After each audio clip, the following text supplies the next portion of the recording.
ডিভোর্সের পরে কি আমরা ভালো বন্ধু হয়ে থাকতে পারি না? কোর্টে দাঁড়িয়ে আমার স্বামী আমাকে এই কথাটা বলল। আমার শোনা মাত্র ওকে আমি দুই গালে দুটো কষে থাপ্পড় মেরে ওখান থেকে সোজা বেরিয়ে বাবার বাড়িতে চলে আসি। ওর প্রতি আমার এত ঘৃণা কাজ করছিল, ওর সাথে কথা বলা বিন্দু পরিমাণ কোনো ইচ্ছা আমার মধ্যে হচ্ছিল না। আমি আমার বাবার বাড়িতে চলে আসার প্রায় 12 দিন পর আমার শ্বশুর বাড়ির এলাকার একটা লোক, প্রায় মুরব্বী বলা চলে, সে আমাদের বাড়িতে এসে খবর দিচ্ছে আমার হাজবেন্ড আর বেঁচে নেই, সে এই পৃথিবীতে আর নাই, মারা গেছে। আমাদের ডিভোর্স হয়ে গেছে, বাট এই কথাটা শোনার পরে, খবরটা জানার পরে আমার পুরো দুনিয়া ঘুরতে লাগলো। যে মানুষের সাথে সেদিনও ঝগড়া করলাম, আমি ডিভোর্স নিয়ে নিলাম, সে আজকে এই পৃথিবীতে নাই। আমি কথাটা মানতে পারছিলাম না। আমি এক ছুটে আমার শ্বশুর বাড়িতে পৌঁছাই।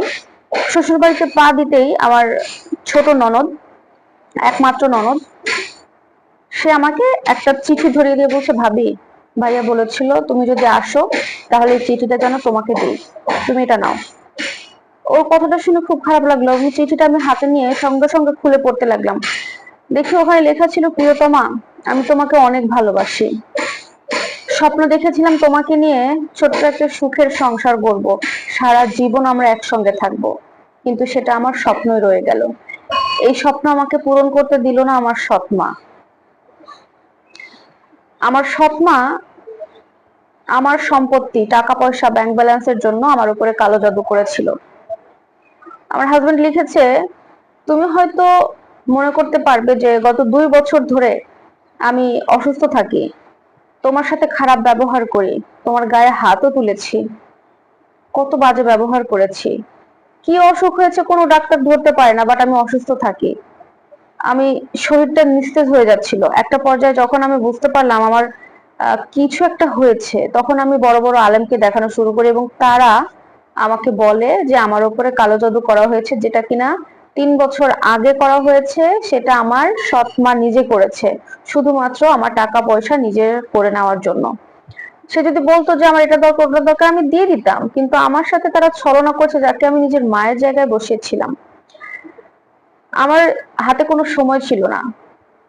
হুজুর বলেছিল আমার হাতে একদমই সময় নেই। তাই সেদিন তোমাকে কাজী অফিসে নিয়ে গিয়ে কোর্টের মাধ্যমে সমস্ত দলিল সম্পত্তি, টাকা পয়সা আমার নামে যা ছিল সব তোমার নামে করে দিয়েছি। তুমি এতটাই রেগেছিলে সেদিন, সেখানে দাঁড়িয়ে কাগজে কি লেখা ছিল সেটা পড়ার মতো ধৈর্য তোমার ছিল না।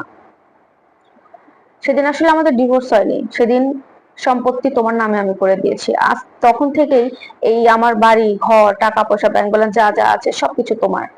আমি তোমার কাছে একটা রিকোয়েস্ট করব, এই বাড়িতে আসার পরে তুমি সর্বপ্রথম ওই মহিলাকে এই বাড়ি থেকে বের করবে।